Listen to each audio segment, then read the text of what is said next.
Turabasuje mwese abakunzi ba Rwanda Burundi TV basoza ni Damascene turi kumwe na Kofi. Kofi umeze neza?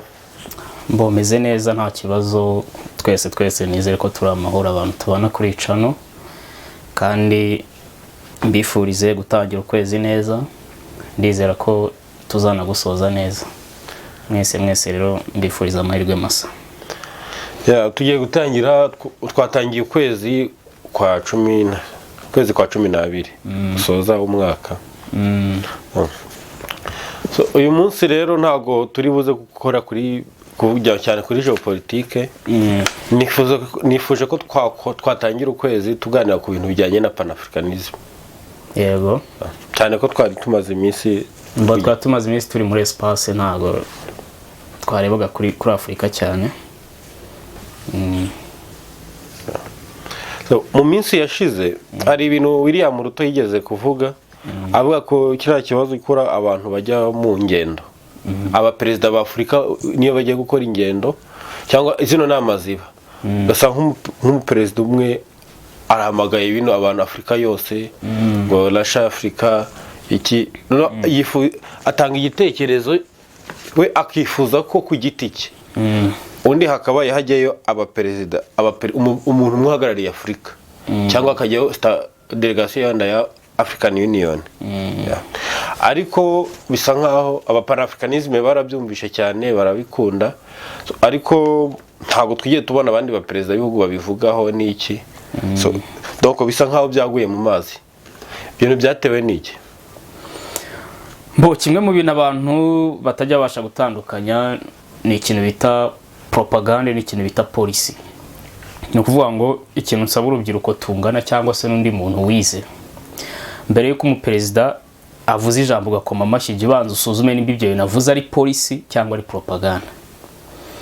Ngiye ntangazwa no kubona abantu bari gukoma amashyi kandi batabanje gusuzuma se ibyo binavuze n'ibyo akora cyangwa akora ibihabanye nabyo.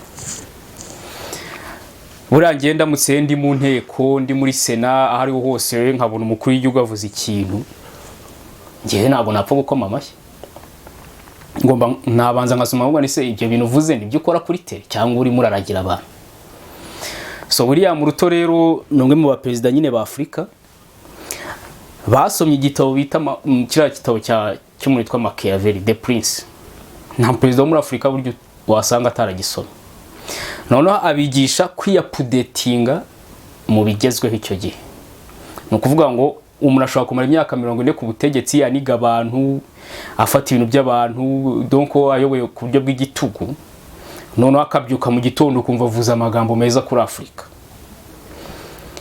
None abanyafrika ko tutazi kwanaliza twita twumva ko uwo muntu ngo abaye mu panafricaniste ntibirengagize ko amazi imyaka 40 aniga abantu.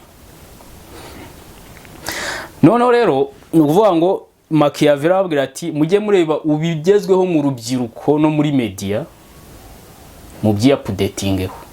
Ni ukuvuga ngo nimba urubyiruko rurimo uravuga panafricanism ibintu biri kwamamara biri kugira bitari byo biri muri media wowe ugomba kwita wiyapudetinga kuri ibyo bintu nawe ukaza uvuga akajambo kari panafricaniste kugira ngo urubyiruko rwumve ko ugendanye n'igihugu gikenewe. So William Ruto rero noneho musuzume muri espace geopolitique rero nimba ibyo binavuze bishoboka. Kenya ni reflexion y'abongereza ni kimwe na Ghana na Botswana na Nigeria donc ni reflexion za urumva ibintu avuze byajya en place usibye propaganda. Noneho rero kizakureka ko baba bari mu mikino nta muperezida wa Afrika umwikiriza avuga ati ibyo bintu uvuze nibyo bo baba bizi ko barimo bari updatinga mu bihe bigezweho babazwe ibyo bintu bidashoboka. None kizakubwira ko nanone yari propaganda nuko buzacya mu gitondo ubone yavuye muri ibyo bintu avuga ati se muvuga ati se ko William Ruto yavuze ko nta muntu uzajye tukabona agiyeyo. Izira nama zijyamo buriya ntabwo bayibuka n'ibintu igeze kuvuga. So rero urubyiruko rwa Afrika ibintu byo gukoma amashyi ku baperezida jya ubanza ukoresha ubwenge bwawe urebe ibyo bintu ubirebere muri espace geopolitique ubirebere donc n'uburyo ayoboye icyo gihugu uzasanga rwose binavuze ari propaganda nta hantu byajya kuri tele. Noneho reka nkwereke impamvu ro byafirinze. nuvuga ngo Afrika ikibazo cya mbere ifite ni uburyo abaperezida bajyaho.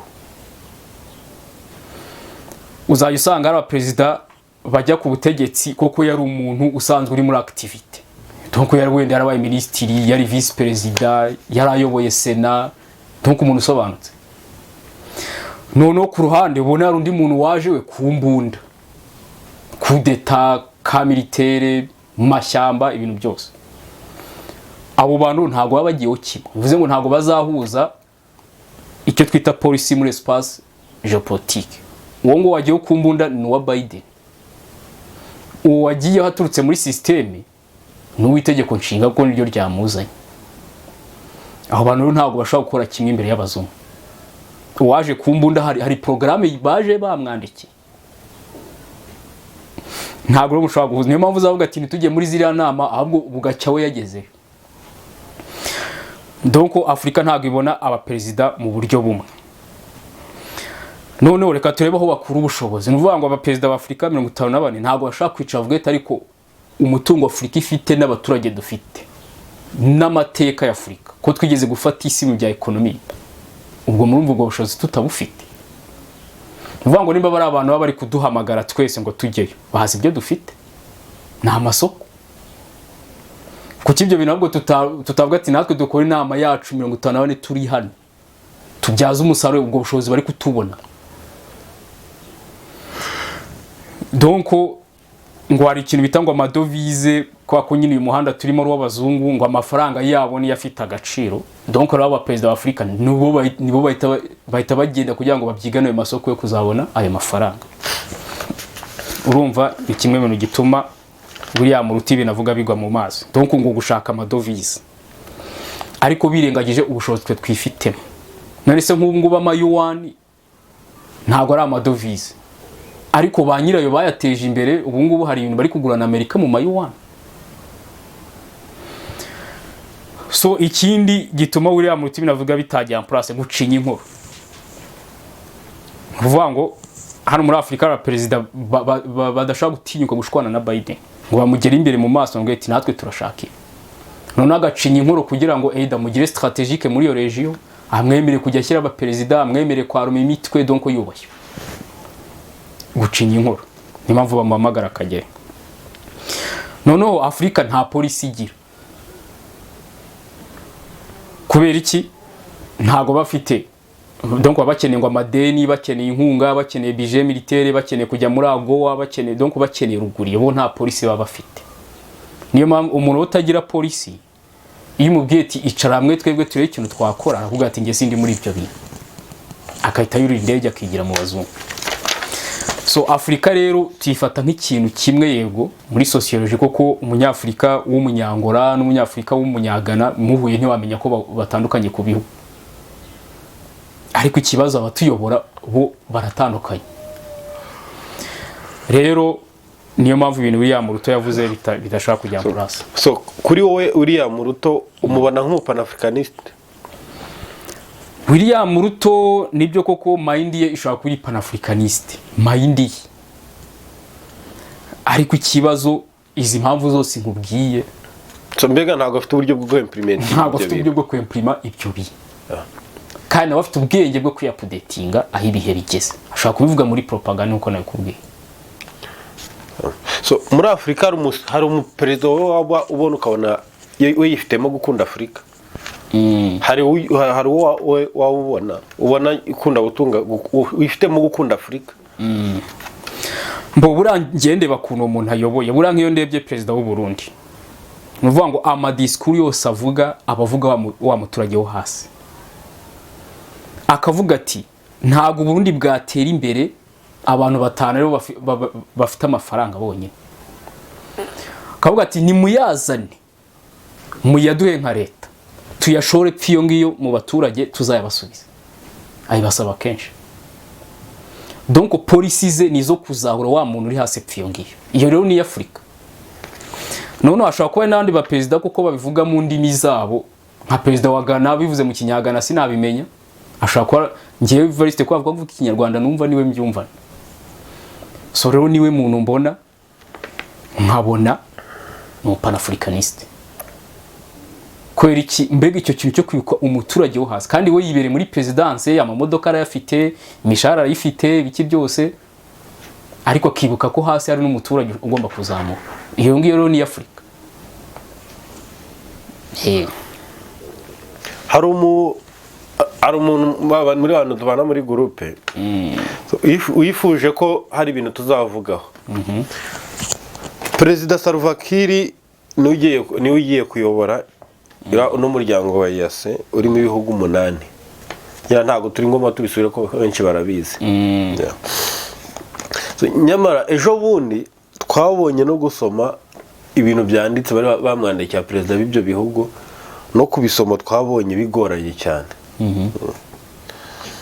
kuko ari akavido kari gutrendinga cyane ngira ngo nawe warakabonye avuga ngo umuperezida w'igihugu ikajya kukavuga utariwe biriya bintu we wabibonye gute ubona uwo muryango azawugeza kuki Salva Kiir ibyo ndumva twaravuze no muri espace geopolitique ariko reka tuwe muri cadre ya panafricanisme Salva Kiir si yaje from nowhere donc Salva Kiir mbere ko yobora Sud Sudan hari undi rwego uzi yakoreye nawe ariho kuri bwa buryo bw'abantu baza kumbunda donc muri Afrika ntago twebwe dufite mechanisme zo gushyiraho umuyobozi umuntu wese yaba yarize yaba tarize yaba yarakuzarya neza yaba kuzarya nabi abaje kubona imbunda agahirika leta twita tuvuga ngo afite capacité yo kuba president kandi ubundi ntago numva kuntu umuntu ashobora kuyobora Sena akayobora inteko ishinga amategeko akayobora ubucamanza akayobora cabinet akayobora iki byose uwo muntu tutazi academic record tutazi ahantu yigeze akora kugira ngo agire experience nka buriya koko Sunak na Macron na Baturudo so ngewe rero kubwanjye mbona ko twakabaye dushyiraho mechanisme zo kumuyobozi yajyaza vuga ngo Salva Kiir ni resulta y'uburyo tubona abayobozi umuntu ntazi president wa Tanzania ngo yitwa nde ntazi president wa Uganda ngo yitwa nde ntazi president w'u Burundi ngo yitwa nde none ngo agiye kuyobora EAC none kandi umuntu ngo ayoboye n'igihugu ngo Sud Sudan ubundi ni gute umuntu aba ari perezida wa Repubulika akaba atazi perezida w'igihugu baturanye ibyo ntibirashoboka cyangwa bari bamwimwandikiye mu rumuri atumva ofete ngewe nta nubwo nigeze ntungurwa na bira bya Salva Kiir kuko umuntu byatungura n'umuntu utazi urya Afrika ibona abayobozi Salva Kiir ni resulta y'uburyo Afrika ibona abayobozi mbega uburyo twahisemo gusingiza abantu kugira gute ngo baje gukemura ngo ibibazo ngo bitwaje imbunda nyine ni resulta yabi uwo muntu aza atazi institution ngo nibiki atazi diplomasi ngo nibiki Salva Kiir rero ubwo niko twahisemo kuyoborwa nyine ukunze kuvuga ko ibibazo bya Afrika byakemurwa ari uko urubyiruko narwo rwahabwa umwanya cyangwa imyanya muri leta cyangwa ubuyobozi bukuru bakagaragaza nabo icyo bashoboye ni ubuhe buryo ubona urubyiruko cyangwa urubyiruko rwa Afrika urubona gute rufite izihe mbaraga ubundi iyo bavuze ngo urubyiruko n'imbaraga z'igihugu ntago bavuze imbaraga scientifique kuko nkurikije aho bashyira urubyiruko mbona ko bavuze imbaraga z'ikiyede no vuga ngo umusirikare mutoya ubisabye barabiguha simbunda buri buheke umupolisi mutoya ibisabye barabiguha sinkoni baguka genda hondagura abaturage ariko ibeshyu basabe kujya mu nteko ibeshyu basabe kujya muri Sena ibeshyu basabe kuba buramatari ibeshyu basabe kuba minisitiri ntabyo baguha urumva imbaraga zawe atari kiyede ikibazo suko wize ufite doctorat ufite masters donc usobanukiwe uko isi yobo donc politique wize cyangwa utayize cyo kibazo cyane ko ubundi akenshi na perezida uburaho nawe niyo doctor ntayo bafite.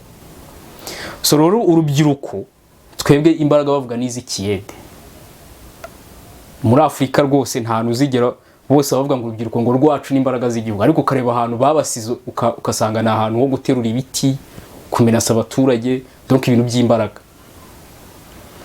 So rero iyo nayo ni terme propaganda. Ibyo byo bivuga ngo urubyiruko n'imbaraga z'igihugu ni terme propaganda yo kuturagira. Wowe ubona urubyiruko rushoboye kuba rugiye mu myanya, ubona hari cyo byahindura? Ndakubwiye ngo urubyiruko turiho uyu munsi dusobanukiwe no kuburayi buyobowe, dusobanukiwe na demokarasi hari uko imeze, dusobanukiwe n'uburyo umuperezida ajyaho hariya, dusobanukiwe na human right iri hariya. Ibesha byaplike ku muntu umunyagitugu aho ngaho urebe ko bishoboka. Niyo mpamvu batwimye imyanya. None se ubu ngiye ndi mu nteko twamara amezi 3 tudakoze deba ku bibazo biri mu gihugu. Ariko uzasanga intego za Afrika ngo zisuzuma ngo amategeko, ngo kwemeza ngo amategeko, ngo imishinga y'amategeko, ariko ntago bavuga se ko abaturage bari kuburara, ko abana bari kuva mu ishuri, ko ibintu byose biri kuzamba ntibabikoreho deba. Bakabura ngo byo kwemeza ngo imishinga y'amategeko. Neze numva twe turi muri izo nteko. Ibyo bintu twe twaza twiga ubuzima bw'igihugu, ntabwo twari tujya mu by'icyuka biraho. Nicyo kintu badutinyira. Ukunda kuvuga ngo iburayi ko wabayeho, ubundi kubera iki muri wowe wumva twabaho nk'abazungu? Kurumva uko ushaka kubaho nk'umuntu, bivuga ngo mu mutwe waracyagukoroneje. Kubera icyo ubona Afrika itakora ibintu byayo, ko niyo mekanizme uvuga yo kuba ngo kuba gutya umuntu aturuka noya, nako ni influence y'abazungu babashyize. Kubera iki udashaka ko Afrika tugira ibintu byacu, tuba ko turi umuntu umwe nkatwe, aho kugira ngo tubeho nk'abanyaburayi? Ndagira nkubwire ko kugira ngo Afrika ibeho neza, no kuvuga ngo Afrika twese tubonye abayobozi nk'uko Macron ajyaho, twese tugize GDP nk'izo Faransa zigira, tugize GDP per capita nk'iyo Faransa bufite, tugize mechanisme de défense nk'iyo Faransa bufite, tugize institution nk'izo Faransa bufite, Afrika yaba ibayeho nabi. Noneho umuco wacu wa Afrika wenda niwo twasigasira, uvuga ngo kwambara nka Lil Wayne ntitubigemo, ariko tugize kaminuza nka Harvard hari kibazo. Kuririmba ibiki byose nk'ibyo bajezi barimba ntitubigemo, ariko iyo ndebye uburayi kuntu bayeho babizanye na hano. None se umunyafrika uri mu cyaro uryama muri nyakatsi urwaye amavunja, abaye nk'umuturage w'i Paris hari kibazo. Nuko ngewe mbyumva. Ndabaza nyine kubera iki twe tutakora ibintu byacu. Ndagira nkubwire ko icyo dushaka ni civilisation. Civilisation hari abantu bayikoze mbere, tujye twemera icyo kintu. Icyo dushigaje ni ikintu kureba uko bo babikoze kugira natwe tubigereho. Dukeneye kugira pariroma nk'izabari abantu. Ntitugire pariroma z'icyuka. So ngewe rero ni refera ukubura kuko mbona babayeho neza. Niho ni refera. Icyo Afrika twakwigenga ni ibintu bijyanye n'umuco, ariko civilisation hari ba nyirayo. Abapanafricaniste benshi usanga bakunda kuvuga kuri Gaddafi. Buriya yahoze ari perezida wa Libya. Wowe Gaddafi mu mboni zawe, wowe Gaddafi mubona gute? Cyangwa umufata gute nk'umuntu? Ni muri yo cadre ya Pan-Africanisme ni mbona kuvuga ngo ubundi Gaddafi ni umunyafrika geographique, ariko ntabwo ari umunyafrika sociologique. Kuko urebye Libya kuko tuye ku kintu bita Afrika, ariko reka tuye muri sociology. Bari abantu baje muri 635 bakoze icyo bita Arab invasion. Nuvuga ngo nureba ziriya piramide ziri muri Sudani ya ruguru, ziri no muri Egypt. Abantu batse ziriya piramide ziri muri Egypt ntabwo ari bari yamubona bari hari y'abarabu. ni abirabura ba kera bitwaga abanyakemete. Donc uzajya umva ngo ba Mose ba Farao bari abirabura. Noneho bano tubona bari banyamaroke iki byose bano barabo baturutse muri Oman, muri Yemen, donc hirya muri za Arabia Saoudite bahita baza bokipa iyo surface yacu. Aho batishe bamanukiye hano munsi. Niyo mpamvu uzajya umva abantu bize history avuga ngo bara ukabona bafashe nka tribi nk'imwe iri hano hepfo bati baturutse ruguri, yo ngo baturutse ruguri. Uvuga ngo ni abantu babaye frappe baramanuka. None bamaze kukipa urumva hanyanyagiye abarabu. Ariko abo bantu ntabwo bafite culture africaine. Gaddafi rero n'umureba yarayoboye Libya. Gaddafi yashaka kuba ameze neza muri espace géopolitique. Donc abafaransa bakanga, abanyamerika bamwubaha, iki byose bamwubaha. None kugira ngo umere nk'abo bantu nawe werekana ko hari abantu wafashe ufite uburenganzira bwo kuba finansa, bwo kwaruma imitwe, bwo kuniga umuperezida ushaka utakumviye ava, donc nuko Gaddafi yarameze. None ro umunyagitugu burya ntabwo akora ibintu bibi gusa. Umunyagitugu rwose asetinga ibintu mukabona hameze nk'iburayi. Uzare abanyagitugu bose niko bakora. Nuko mubona akora ibintu ariko wari umuturage wase ukabona abayeho nabi.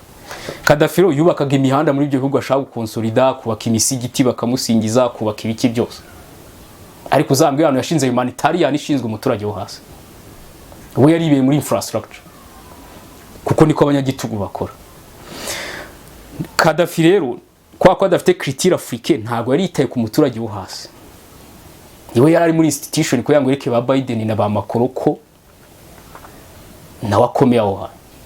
Ngero ntago mufata mu panafricaniste. Abavuga ko Gaddafi mu gihugu cye nta muturage yashoboraga kuburara, nta muturage wo kwivuza byari free, buri muturage abushobozi bwo kwivuza, abona nta muntu waho waburara, nta nyine ambega n'umuturage wase bavuga ko muri Libya yarabayeho neza.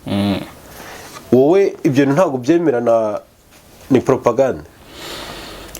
Bo nibyo koko burya umunyagitugu ashobora gufata forume y'uko ashaka gufata ubutegetsi bwa akaba ari ko abigendamo. Hari abanyagitugu bahitamo kubaka oligarchy.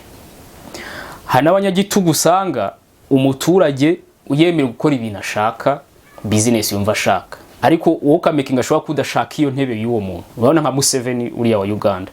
Buri ushobora gushinga business yose ushaka hariya akakureka. Ariko ntutekereze intebe ye. Gaddafi rero nawe yaravuze ati nubundi abaturage bari bake abanyaribya ntigeze barenga 5 miliyoni ku bwa Gaddafi.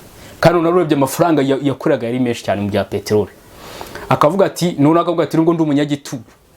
Reka aya mafaranga nyabasharinga ariko mwe nimutekereze intebe yanjye. Akayabasharinga rwose ukabona mubayeho neza. Ariko ku kintu kijyanye no kugira conscience politique, aho ngaho yari yarafunze ufunguza arujugunya. Nta undi muntu wemeye ngo gutekereza kwa president. Rero buri muntu agira uburyo ayobora ariko akaba ari n'umunyagitugu. So abanyaribero simakana rwose ko bari badamaraye. Byo simbihakana. Kuko niyo forume y'igitugu Gaddafi yahisemo. Umuntu unundi abantu bose ntago babera aba president icyarimwe. Utabaye president ntacyo waba. Yego. Umuntu aje agafata iyo ntebe y'ubuyobozi. Ntasenye inzu y'umuturage. Akagerageza gushyiraho mekanizme ziri butume zifavoriza umuturage uwo ari we wese uri mu gihugu. Ibyo bintu bitwaye cyubundi abantu babayeho neza. Nta ubangamiye undi, nta wicundi, nta muntu uburara. Ubona icyo ushaka. Ko ngiye numva ku ruhande rwanjye aribyo yita kubaho neza. Akagumana iyo ntebe y'ubuyobozi n'undi mwese ko mutaba abayobozi, ibyo bintu bitwaye iki? Buriya rero habaho nation akabaho na etat nation. Etat nation ntabwo ari y'umuntu. No kuvuga ngo noneho bakavuga bati twebwe tuzadufata umuntu runaka tumushyireho akore mekanizme atwizeze ibintu runaka kuzageraho. Manda nizirangira hazundi habeho icyo twita innovation. Noneho rero iyo umuntu ari ku butegetsi ari umwe, aho hantu nta innovation zijya zihaba. Ni icyo kibazo kivuka muri ibyo bintu. Nuvuga ngo ngubu ejo bundi Macron ava ku butegetsi. Ariko turimo kuri case ya Libya. Nyine ndaza Libya turasanga innovation zarahabaga, ubukungu bwiyongera ndetse n'ubukungu bwa Afurika bwari buri kuzamuka. Innovation itari muri politike, iyo nta innovation irimo, kuko ibintu byose mubona bikorwa n'icyo twita politike. Iyo mufashe umuntu umwe mukavuga ngo ni gutekereza gusa, finalité y'ibyo bintu ni iyi. Umuntu umwe ashobora kuba atari utekereza, umuntu ashobora kuba ari ku butegetsi, aho kujya n'ubundi ngo ugiye n'umusimbure wundi wamubwiye uko wumva ibintu byakorwa, witwaye iki? Effect zizaba nuko uwo muntu navaho nabi. None se buriya Libya yikora demokarasi, Gaddafi akiza agakora demokarasi, harwa bameze kuriya. Effect izaba nuko uwo muntu mwagize umwe wenyine navaho. Ntumbwire ngo nyuma yaho muzongera mubeho gutyo. Ariko iyo Gaddafi ataza kwicwa n'abazungu, ushobora gusanga ntacyo Libya yari kuba. Gaddafi ntago yishwe n'abazungu, Gaddafi yishwe n'abanyafurika. Gaddafi aka kanya umuzuye yagwa liste y'abaperezida b'Afrika bamugambaniye. Njye ntago Gaddafi yigeze wicwa n'abazungu. None bamaze kumugambana abaperezida b'Afrika, nibyo koko kuvuga kwa Gaddafi byari ni favor y'abari abafaransa. Icyo gihe cyo bakora iki, baravuga ati nabirabura ubwabo bamaze kumugambanira, kandi na interine ko igitugu yari afite, hari abantu bakeneye icyo twita freedom in democracy, bahita baprofita Gaddafi avaho gutyo. Ko ari abavuga ko ari abantu bashaka kuba barishyuwe batari n'abanyaribia bakazura ibintu by'imyigaragambyo. None se hari ubwo abafaransa n'aba Biden bashaka Lukashenko ko batamwica, hari ubwo bashaka Putin se ko batari kumwica, hari ubwo bashaka Kim Jong Un ko batari kumwica. Bivuze ngo upfuye haba hari n'ibindi byamufavura. Nuko batabishaka cyangwa byarabananiye. Oya, barabishaka kubica. Ariko turebe impamvu batabigeraho. Nuko bibananiye. Nuko habuze abandi bantu baririza arantura ngo babishyigikiye ibyo bintu. Eida abaturage interne cyangwa n'abaperezida regional. Gaddafi nawe nibamushakaga, ariko none abaperezida regional babyemeye n'abaturage interne barakonfirma bitabimuhita. Kubijyanye n'igitekerezo cya Gaddafi cyo gushyiraho no Gaddafi igijyanye n'ibitekerezo bye byo gukora Afurika, Gaddafi nimba nzi neza ko yaruma imitwe, none akajijisha akahita ajya mu bikorwa remeza kubaka imisigiti myiza n'ibihanda myiza. Iyo ntabwo ari neza.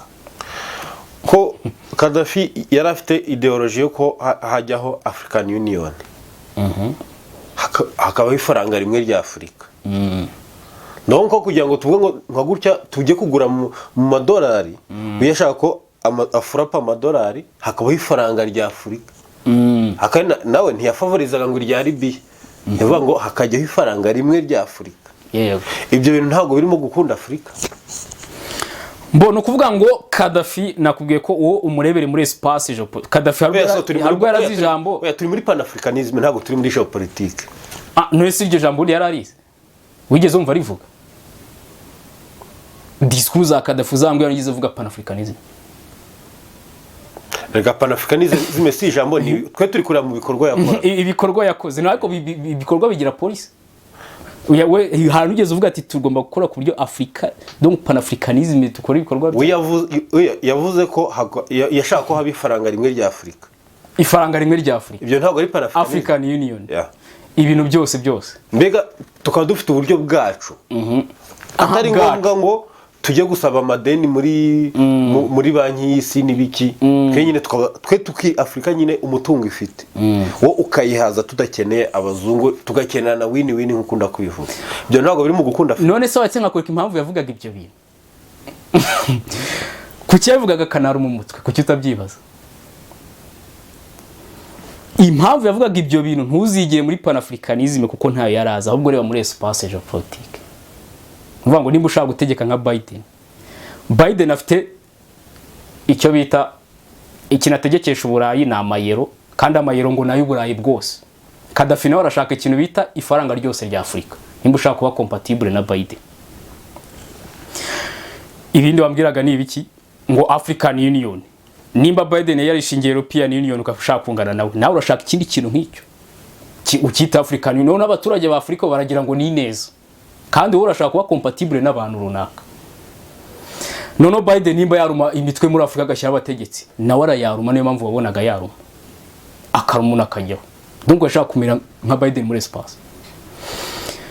Abantu niyumve impamvu ndikoresha Biden hari muri Amerika ubutegetsi buhora ari bumwe, haba Bush yaba Obama bose bari bamwe.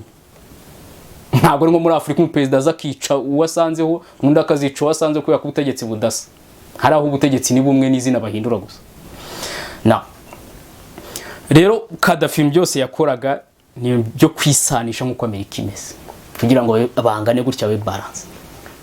None twebwe ko tutize tutazi icyagamije tukabona ari byiza. Nizihe nyungu byari kugira ku muturage wa Afrika? Gaddafi inyungu byari kugira ku muturage wo hasi. Umuturage wo hasi ntazo. Umuntu ukubakiye imihanda akaguha ibyo kurya ngo nuko kubikora kugira ngo amere nka Biden. Uwo muntu nta nyungu bigufitiye. None se njya mu bihugu bya Afrika interine ntabwo za perezida baka imihanda n'amastade n'amahoteli biteye ubwoba bimara iki umuturage urwaye amavunja wo mu cyaro. Ariko hari ibikorwa yakoraga. Oya banze ubwice mu mariyo ubundi mbaze nyuma. Oya nta bikorwa yakoraga. Urabona ibintu byo kubaka imihanda. Mbega ibintu yakoraga Gaddafi mari iki umunyafrika wo hasi. Na bano banyagitugu ba Afrika bagenda agafata umujyi akawugira nka hari cyo gihugu gusa. Agafata no strategique akubaka imihanda kandi ari akubakira umuntu umuhanda atagira imodoka. Urumva umuhanda nta n'icyo umumariye. Ho akabaye mubaza ati aho gukeneye iki? Niba umuntu akoze ibyo bikorwa nyine ariko so nubwo kuri wowe Gaddafi nta kintu byari kumarira. Rwose Gaddafi yarimo akora ifoto cyo nita picture ariko ntabwo yarimo akora life. Kandi niko abanyagitugu bose bakora. We abakeneye ifoto ibyo vuga ngo urwaye amavunja wabo ibyo don't care. Ngero umuntu uza gutyo burangiye rwose uriya Patrice Lumumba, Thomas Sankara bari abantu ko nabo bari bazanye bashaka umwe bwa Afrika. Hari umutwe wigeze ubona babo iyo umuntu yagiye mu byo kwaruma imitwe abashaka ibindi bintu nuko ngo ubonye ubutegetsi budakora neza ukaba wabuhirika ibyo bintu bitwaye iki? Ugamije ko ushyiraho ubutegetsi buzakorera abaturage neza ibyo bitwaye iki? No kuvuga ngo nurebe imitwe Gaddafi yarumaga ibintu yakoreraga abaturage. Erega ikibazo defodora umutwe kuwaruma ntabwo bivuze ngo uragenda ukureho leta gusa. Umutwe iyo warumye kwa ko muri Afrika imitwe ibiri mu matiribi. Ikibazo naho banyuze basega iyo tribi yindi iri hasi. Njewe rero iyo warumye umutwe gutyo niba gwambwira ngo bura butegetsi bwari igitugu bwari biki ariko abantu baho banyuze bakagenda bakubura. Njewe mu Pan-Africaniste ibyo sinabyemera. Navuga ntihagumeho iyo leta wenda hazabeho zindi reforme nyuma ariko nta bantu bagoye muri ibyo bintu. Nimba ushaka guhindura ubutegetsi muri Afrika zana umutwe w'abazungu kwa ku umutwe w'abazungu uraza udafite ideologie tribal ugenda uri ku perezida gusa ubundi bavuga ati dore twakwiye gutegetsi ngamushyireho ubundi ariko nubishyira mu moko barahanagura ubundi bwoko. Abazungu utubwira ngo turebereho reforme zabo nabo zose zakozwe n'intambara. Kucyumva ko twebwe ariko tuzagira ibintu bitanyuze mu kumena amaraso ko ureba ibintu byose bakoze byagiye ni nazira birabiga muri yari ama revolution France revolution byagiye bikorwa n'intambara. Intambara zabo bo bakazita revolution.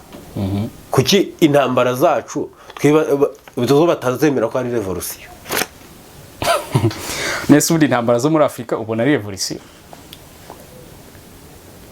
Revolution igira result. Muri Afrika umuntu araza akakubwira ngo turashaka ko aba demokarasi, human right, ibiki byose akakubwira byose ariko kamara imyaka 50 ku butegetsi ibyo bintu yavugaga nta na kimwe yakoze. Nimba ba makuru baravugaga demokarasi kaba yaraje iyo ni revolution. Muri Afrika bari ibintu byinda gusa. Ba demokarasi ukunda kutubwira onese impfu zabaye muri Afrika wavuga ko ubungubu niki twabonye kiza kubera izo mpfu ko ibintu byose baza babeshya ugasanga ahubwo bapakinda zabo gusa ibyo bavugaga ntibigerwe. Uri mu Bwongereza Sunak aramara imyaka 8 aveho iyo ni demokarasi. Macron agende Trudeau Biden agende nibyo barwaniye. Buryo nta muntu uvuga ngo igihugu ni cyanyu. Iyo demokarasi ukunda kutubwira watubwiye ko Amerika ifite think tank ihoraho. Niwo uvuze mu kanya ko bari bose ubutegetsi abari bumwe ari amafoto bahindura amazina. Ukahise kuvuze kuko hari think tank nyine. Think tank ntakeka ntabwo abarimo abantu benshi. Amerika ubwo ifite demokarasi, population ifite amamiliyoni ifite y'abantu. Ikaba iyobowe n'amashyaka abiri ahinduranya ubutegetsi. Ibyo byo bitandukaniye nuko yaba ari umuntu wakabikwereka ko ari umuntu umwe n'ubundi. Amashyaka abiri ahinduranya ubutegetsi. Kandi hari amashyaka 70. Kucyo amashyaka yandi yo ntago ashobora kugira ideology nzima yayobora igihugu. None se ari amashyaka yandi tuvuge muri Amerika harabiri ari yandi ari munsi. Ujye ubona bavuga ngo ntitwemere ibyavuye mu matora. Ujye ubona bashinga umutwe. Hose muri Amerika abaturage nibo batora perezida. Nibyo koko abaturage nta namwe umuturage atora perezida. Bivuze ngo rero n'undi umuntu ushyiraho perezida ni ubuyobora igihugu. Ubundi bimaze iki ko ari umuntu umwe n'ubundi uyobora igihugu. Abantu banyihira bashyiraho perezida. Ko bashyiraho uwo bashaka bakanamumanipira. Ubundi ibyo bintu bitandukaniye n'umuntu umwe uzwi ko noneho we akaba bikora bizwe. Reka nkubwire no kuvuga ngo think tank ya Amerika ukimeze. No kuvuga ngo ubundi iyo abaturage bari mu gihugu hari n'abaturage bakeneye ko mubaho umutekano gusa. Ntabwo buri muri wese agira conscience politique. Noneho umuntu wese ufite akayihaye ashobora kujya mu mashyaka. Ayo mashyaka nayo akitoramo abantu runaka. Utazigera wumva babandi bo hasi barekaramye muri Amerika cyangwa bashinga imitwe bagire gute. Baba bamwumvikanyeho. None ko ako nawajya habizi neza ku gihugu atari cyaravuga ati ngiye munyera imyaka 8 nyuma muzaza nundi. Ibyo naba twavuganye mbibamurikire muza nundi. Jya muri Afrika. Umuntu yubura imbunda avuga ko agiye kurwana demokarasi akamara imyaka 40 ku butegetsi. Iyo ni demokarasi. Nge mba numva umuntu amanugamara imyaka 100 ku butegetsi abantu mundi we agakora ibyo akabaye akora. Ubundi kwitwa perezida bimaze iki? Nta igihugu cyose kirimo think tank y'abantu bazi ubwenge ntibashobora kwemerera umuntu kumara imyaka 40 ku butegetsi.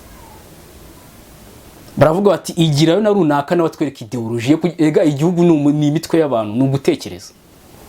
Va mu nzira n'undazane mechanism ze. Niyo umutwe wawe ni gute watekereza imyaka 40 utegeza igihugu ntago abandi bize. Ntago bafite capacity yo bati se ibi bidakora neza waretse nkazabikora neza nanjye ngiye ku butegetsi. Ariko umuntu nimba amaze imyaka 40 nta mihandi hari urubyiruko rukennye mugumye mu muhindi. Umuntu abazabageza kuki.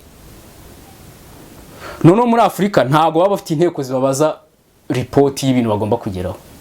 Accountability. Ni mpamvu agenda akiryamira.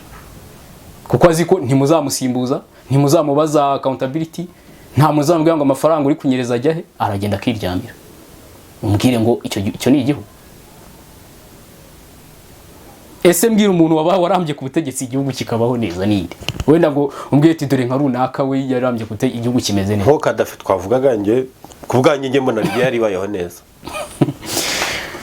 Mbo Kadafi iriya myaka yose yamaze 40 ku butegetsi we yarari muri cyo twita amafoto ariko kijyanye na human rights nta cyagihari. Nuko ngo sari umuntu yicaga mu gihugu cyari umuntu yagiraga nabi. Erega human rights ntabwo uvuga ngo umuntu ye bwaki yararya ejo ararongera ararya ajya kwishu. Human rights uvuga ngo ese donc les élites iyo umuntu atekereje gushinga ishyaka ararishinga. Kwa Kadafi hari umuntu washingaga ishyaka ngo nawe atanga ibitekerezo. Erega human rights nk'ubwo nk'Ibugande njya mbona baravuga ngo Ibugande hari human rights ngo kubera ko abantu bagenda kuri moto ari 5 ngo kuko ari umuneke akajugunya hasi ngo kuko ngo yotsa capati ku muhanda ntago human rights. Human rights uvuga ngo Bobi Wine yashinze ishyaka ararishinga mukaryemera. Iyo umuntu ashatse kwiyamazanya Museveni abaho neza nta kintu aba. Twe tureba elite politique ntabwo turi ibintu by'icyuka byo hasi aho bisanzwe. Icyo twita human rights. So kuri wo human rights ni politique ntabwo imibereho y'umuturage. Human rights nuvuga ngo iba igomba kuba yuzuye mu nzego zose z'igihugu. Atari kuvuga ngo muri politique ho ntibyemewe. Iyo byishoro muri politique tuhita tubona ko ushaka kwiharira ibintu. Kuko politique ni police nyine ni ibintu byose niho bituruka. naho kumbwira ngo waretse ngo abantu botsa ibigori ku muhanda, iyo ntabwo ari human right. Cyangwa bagenda ngo muri tagisi ngo batendetse. No. Reka dusoreze hano. So naho utaha. Sawa naho utaha.